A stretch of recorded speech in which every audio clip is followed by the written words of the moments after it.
This is 1 Corinthians 11 and 32. But when we are judged, we are chastened of the Lord, that we should not be condemned with the world. Right, now that's the whole point right there, right?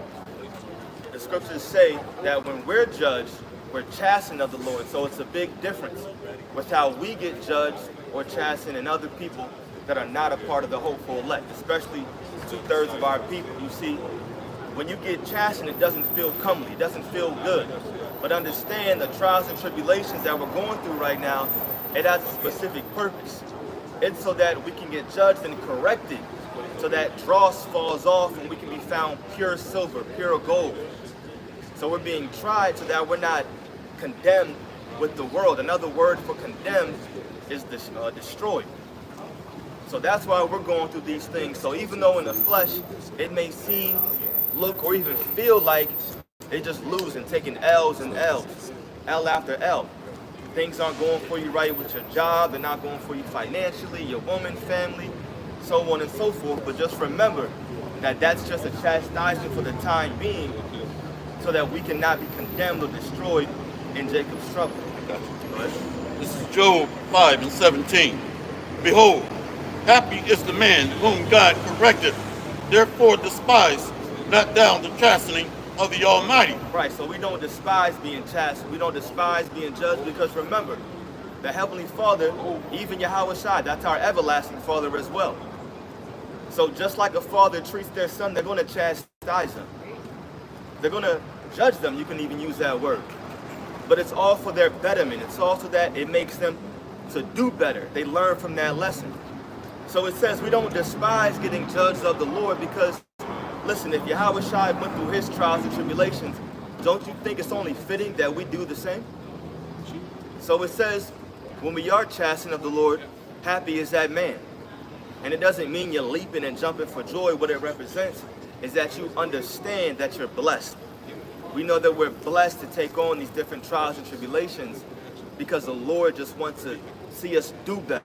He wants to actually see us last throughout Jacob's trouble. This is Hebrews 12 and 5. And ye have forgotten the exhortation which speaketh unto you as unto children. My son, despise not thou the chastening of Yahweh. Right, and it said this is the, what is the word that it said? Exhortation, thank you. This is an exhortation. It's supposed to build you up, uplift you. It's supposed to put a certain mindset inside of you that makes you realize, okay, this is for my betterment, right? Go ahead, Doc. It reads, it says, my son, despise not thou the chastening of Yahweh, nor faint when thou art rebuked of him. For whom Yahweh loveth, he chasteneth, and scourgeth every son whom he receiveth. Right, so this is why it says, the brother read, look, when we're chastened, we're happy.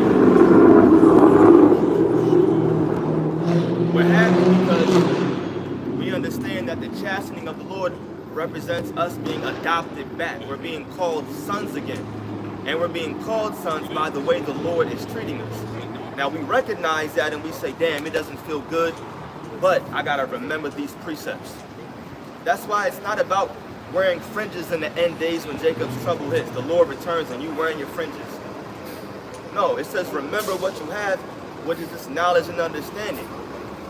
You hold fast to what you have, this knowledge and wisdom. So we remember what the scriptures say. Okay, let me despise not this chastening. At the end of the day, there's a greater reward coming for me. I'm being treated as a son. You want to read a little bit more on there? Verse 7. Verse 7. If ye endure chastening, Yahweh dealeth with you as with sons. For what son is he whom the Father chasteneth not? Yeah, so you're not a son at the end of the day if the Lord isn't treating you like one. Basically, he's disowning you. Because all Israel, right? That's why we're called the sons of God at the end of the day. Prince of the power. But in these days right now, you want to act like a Greek, well, go freaking ahead. You want to act like a heathen, go out and do that. You're going to be destroyed like one too. You're going to die like one. But us, you see, we're choosing to accept that chastisement. And while the world gets worse, we're getting stronger spiritually. We're getting stronger mentally. It talks about how the 4 greatest things a man can have in his life. It says temperance, prudence, justice, and fortitude. Fortitude goes into having a strong mind. There's nothing greater that a man can have. So it takes fortitude to get through these chastisements that we're going through. Yahweh Shai did it, and he had his weak moment. He prayed to the Heavenly Father, please make this cut pass. But he understood, look, fortitude, strong mind, got to get through. We got to have that same mindset too. You have one? I got the definition. Go ahead, bro. Of mental fortitude. It's just out of Google search. It says, refers to the mental and emotional strength needed to face challenges, adversity, or hardship with courage and resilience.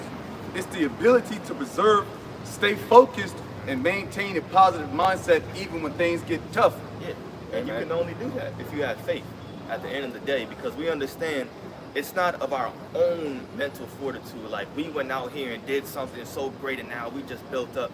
No, the Lord is choosing who he wants to build up and who he doesn't want to. So remember, these are all gifts. Those four things, temperance, prudence, justice, fortitude, those are all gifts that the Heavenly Father, through his only begotten Son, gives you. So you can pray for those things. Don't forget that. Go ahead, bro. The point is in 20. I'll start at 18. Okay. Job 5 and 18. For he maketh sore and bindeth up. He woundeth and his hands make whole. He shall deliver thee in 6 troubles. Yea, in 7 there shall no evil touch thee. In famine he shall redeem thee from death, and in war from the power of the sword. Yeah, and we have to remember that, right? That's a promise at the end of the day. The Lord said he's going to deliver us and make sure that we're protected in the time. You can sum that up to just say in the time of Jacob's trouble, because that's what's coming to the world right now. While the rest of the world is getting prepared for the NFL draft and who their team is getting, the upcoming season, NBA, so on and so forth, right now, we take these words to be valuable, to be precious. We're putting all of our faith into words that were written 2,000 years ago. The Lord said, of course, as long as we sacrifice, offer our bodies as a living sacrifice and give up our time, he's going to make sure that we're good in the time of Jacob's trouble. We're satisfied in the time of famine. That we're protected when the rest of the world is going crazy and out their goddamn mind. We're going to be all right. We're going to be cool, all because we had faith. All because we made the decision, dumbing it down a little bit now, we made the decision to believe and trust in the Lord. And right now, faith is flourishing. If the brother wants to grab that, 2 Ezra 6, it's somewhere in there. But faith is flourishing right now. And I quoted it earlier, so we might as well grab Matthew 24 as well, but Shah, about how people are waxing, getting colder, their hearts, somewhere around 14 maybe. Because that shows the dynamic of how the world is waxing worse and worse, but the elect are getting stronger, the elect are getting better. And that's why we're going to be fully prepared in Jacob's trouble, because we prepared the right way, spiritually, mentally, right? We can grab 2 Ezra 6. Bro got that? And I got it right here. This is 2 Ezra 6, verse 27. For evil shall be put out, and deceit shall be quenched. As for faith, it shall flourish. Corruption shall be overcome, and the truth, which have been so long without fruit, shall be declared. Yeah, so this is happening right now in these end days. This precept is literally manifesting itself, and it has been for years.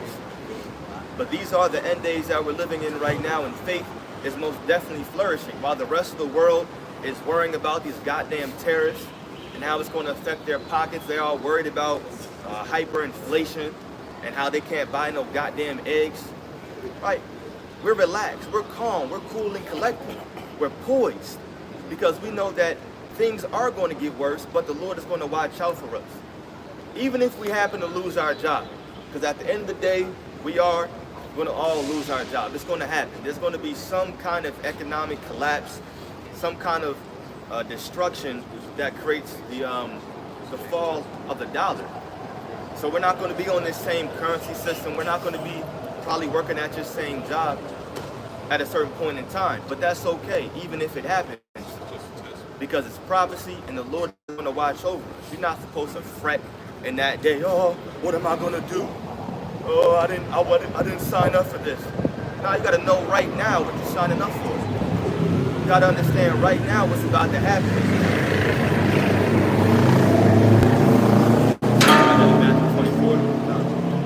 Oh, yeah. This is Matthew 24, verse 12. And because iniquity shall abound, the love of many shall wax cold. Yeah, iniquity. Iniquity is sin after sin.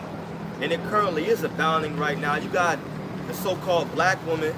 It's so crazy. It's like every other week you hear about a black woman putting her child in the goddamn oven. Like live, you know, my man just burning. It's crazy. Infants. That's what's going on out in the world.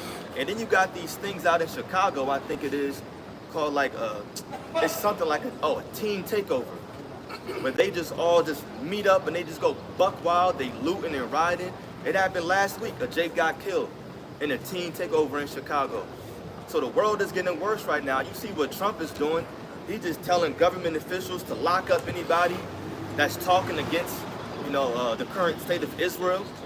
So now people getting locked up and deported to Louisiana in these ICE detention centers. Things are getting worse. You see what's happening? You got wars and rumors of wars with these tariffs going back and forth. Y'all raise tariffs, we gonna raise tariffs. We gonna raise tariffs again. Yeah, everybody's just waxing worse and worse. And you can't expect it to get better. And you shouldn't be in the mindset of praying for it to get better either. Why you think we put up curses on America every single goddamn day? Right. We're looking for this place to go. Right.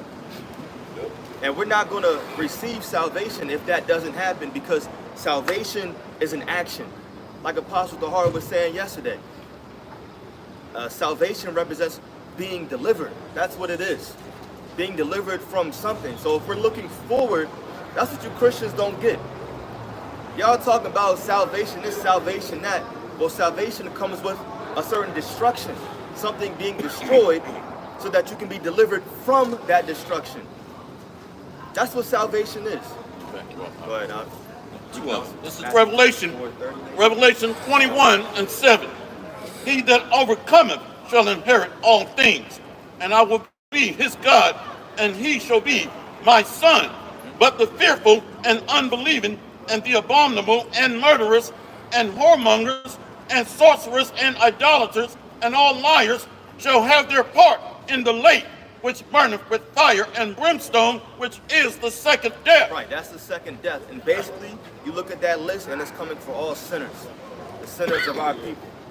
We're not worried about the rest of the other, you know, the other nations here in Babylon the Great. They're going to be done. And if they do last here, it's going to be for their demise. They're going right into slavery. But the beginning of that verse, look, we're looking forward to salvation, looking forward to being delivered. We're not, look, it's being meek doesn't mean you walking around, oh yeah, you know, but I might make it. Nah, man, fuck that mentality. You got to tell the bro, look, we gonna make it. That's right. And that don't mean you being cocky or prideful. But listen, when we were back in the world, we wanted to go to the NFL, NBA. Who could tell you otherwise that you weren't going? No one could tell me that I wasn't going. Yeah, I got down to a 4.45. I was going. You know what I'm saying? Yeah. I was big, strong back then. I was going. That's the mentality. But we got to take that same mentality in the truth right now. And that's why you got to stay balanced. Because yes, you say that, but then the balance is you don't know, right? But you can still be optimistic. Can I ask Of course, bro. quick? I always tell myself personally, I'd rather be disappointed than to doubt. You know, in the sense that, you know, if I don't make it, I'm gonna just be disappointed.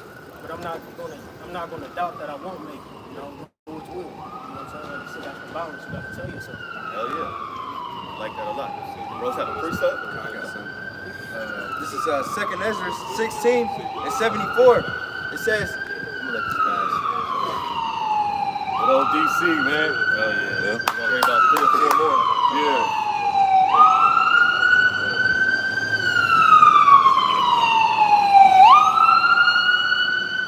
This is 2nd Ezra 16 and 74. Hear, O ye my beloved, saith the Lord, behold, the days of trouble are at hand, but I will deliver you from the same. Be ye not afraid, neither doubt, for the Most High is your guide. It's going into how you saying, like the Lord gonna protect us in the time. You can't be afraid, and you can't doubt. You gotta understand that the Most High, he have care for his elect, and that he will do what he said that he's about to do. What? Protect us. You know, lift up a standard. You know, feed us, give us shelter, all those different things. You know. But that was it. That's right. Yeah. That weak mentality gotta go. What's that precept? It's also in 2nd Ezra too, right? Put off now the weak nature. I got it right Oh, here. okay. You got that, yes, sir. Second Ezra 14 and 14. Let go from thee mortal thoughts. Cast away the burdens of man. Yeah, the burdens of man, mortal thoughts, that's everything of the flesh. Things that you desire, you should have been put that off. If anything, you're supposed to have been counted the cost and be like, yeah, F that. I know what I need to sacrifice to make it. You know, if it's family, friends, you had the finest girl in the world, she left you, all right, whatever. It is what it is. You had that perfect job, that business, whatever, right? You put it off, all because you know that you want to obtain a greater reward. Because when Jacob's trouble hit, you're not going to be thinking about that goddamn girl. You're going to be thinking about how to fill your belly. Or that Hellcat that niggas got out here. Yeah. Don't worry about that. Or that Rollie that you wanted to buy. You're not going to be worried about none of that crap. All that's going to matter now is being protected. So it says right now, look, you put off that weak nature, right? And you put off any kind of doubt like the brothers are talking about. And you do that because you believe in these scriptures. But Connie reads, put off now the weak nature, and set aside the thoughts that are most heavy unto thee. yeah, most heavy, meaning those things that are mostly putting that burden onto you. Remember, it talks about how Yahweh Shai bared his cross, literally, right? And when you bear something on your shoulders, it means you're carrying it. Like Jake got it saying in the world, they put the team on their back. All right, that means the team was fucking up and you did something different to help out the team win. Right? You put the team on your back, you bared that cross. We gotta do the same exact thing right now. We gotta bear our cross. We gotta, no matter what, keep pressing forward and strive for the truth unto death, like it says. And the rest of that verse says, if you do that, the Lord is gonna fight for us. We're gonna be cool in Jacob's trouble. Right? It reads, and haste thee to flee from these times. Yeah, and that's the balance right there. You put off the weak nature. Why? Because you're hasting to flee from these times. And like I've been saying, I'm gonna keep saying it. Everything that you should be doing right now in life should be all for the purpose of being protected and delivered in the time of Jacob's trouble, and then when Yahweh Shai returns. Why? Because that's an inevitable future. We're talking about something that is going to happen. We're not talking about no if, no maybe. Nah. Look, before Yahweh Shai returns, there's going to be a great destruction. It's going to coincide at the same time, but you're going to have the microchip, and then you're going to have Jacob's trouble. Those are like the 2-3 biggest prophecies right now that we're waiting for, right? Just like that. So that's another thing. The microchip is coming. We can't just put it off and not talk about it because it may seem a little scary, because the world don't want to hear it. No, that chip is coming. And as a matter of fact, you just had, I think it was last week, it was a week or two ago, Elon Musk and his company Neuralink, I think they trademarked certain names for their chip. And they called it, one is called Blind Sight, one is called, you got Blind Sight, Telepathy, and then I forget the name of the other one. It's gonna come back later. But now, what they're doing is they're promising superpowers. That's what that is, telepathy. Blind sight, curing the blind, right? Telepathy, you can move things with your mind. This is nothing but deception that's coming to the world. If a brother wants to read, we can just grab the prophecy at Revelation 13. Also, another good one is 1 Corinthians, what's that? I think it's 11 and 4. We'll come back to that. Revelation 13. Got it. All right, it's 16, but sure. This is Revelation 13 Corinthians 11 and 2. and 16. It reads, and he causeth all, both small and great, rich and poor, free and bond, to receive a mark in their right hand or in their forehead. Yeah, now this is coming to the entire world. And look, it's not just Neuralink. You got a lot of companies outside of America working on this same exact thing. That's how you know this is all a beast system. All these different nations, they all working for the same top dog, the elites. That's who runs the entire world. And the elites, they the ones who want control over everything. They are showing themselves that they are God. They got that God complex. So you got China right now, companies in China that have chips that are way better than what Elon Musk and Neuralink are doing. And that's what this mark of the beast is. It's the microchip. It's the RFID chip. Just saying it straightforward now. You know, whatever with YouTube. And it talks about how it's going to be in your right hand or on your forehead. Like Apostle Tahar said, it don't matter if you get it in your goddamn left butt cheek. You take that thing, you're done. You're destroyed. And Esau is going to present it as if it's something for your betterment. It's something for your life. It's something to make things more convenient for you. Oh, you can't see anymore? Well, look, come take this blind sight.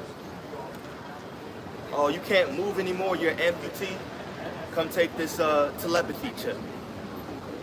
Go ahead, I'll keep reading on that. Unless you had something that you wanted to grab. Of course, yeah. But these are all prophecies coming to pass right now. And it's important because it's not going to be of your own accord, your own mental fortitude that you resisted the chip. We don't know what exact temptation is coming to us, what exact situation we're going to be in. Certain bros having children and they never thought they was going to have a child. Listen, your child, newborn, Jacob's trouble hit, boom, 2 months later, oh fuck. Man, what I'm going to do now? That's a different temptation you probably didn't think you'd be in. See, that's why faith is so important. That's why believing that the Lord said he's going to protect us is so important. Go ahead, bro. Quick, this is Psalms 55 and 21. It's the back of his book. You know, he's going to use this chip, you know, with deceptive tactics, you know, like you said, for his benefit, you know, try to, you know, trump it up as if it's here to heal you, but ultimately it's really here to destroy you and control you. Psalms 55, 21. The words of his mouth were smoother than butter, but war was in his heart. His words were softer than oil, yet were they drawn swords. Right, so, you know, we understand that Esau being a serpent, he deals with a lot of trickery, sorcery. All right, he lies, you know, he's the father of lies as it is written. You see, and he's going to use his microchip, like I said, to, you know, push it as if it's here for your benefit. You know, but ultimately it's here to destroy you and control you, man.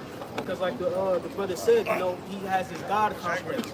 Read about that in 2 Thessalonians, the 2nd chapter, Isaiah the 14th chapter. You know, how he tried to ascend above the heavens, you know, put himself up on the pedestal as if he is the Most High, man. You know, but, you know, it's ultimately working in the will of Yahweh Bahashim Yahweh Shai. Because what? He made this man adverse to him, you know, ultimately to destroy him like he did to Pharaoh. See?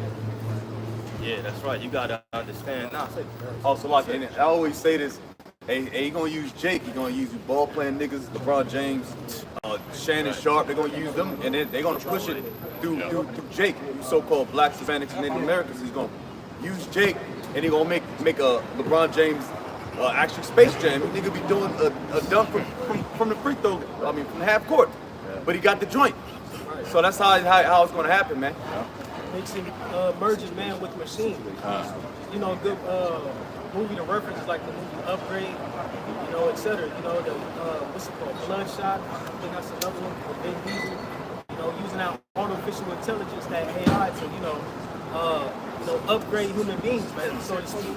You know, but we understand through the spirit that ultimately, you know, it's going to be to your detriment. You know, as it is written. You know, they're going to get that grievous sword. You know, those oils. You see, because what it it's artificial, man. All right, it's a foreign object being placed inside your body. You know. Salaki, if I may. When you look at the America and the European Union and NATO, it is the reincarnation of ancient Rome. When you go into artificial intelligence, these are idols which are connected to the Roman gods. So what they've done is they've automated the system of idolatry where you'll automatically be connected to the gods of ancient Rome and Greece. This man is the damn devil. So the new religion, if you will, is the technocracy. That's connecting us to the gods of ancient Rome and Greece. AI gets into demonic entities where you'll be connected to these gods of Rome. So this man is doing it through cunning promises of signs and wonders, artificial limbs and super robotic Superman technologies and stuff, bionic man, $1 million man, $6 million man. See, but he's not telling you we're being connected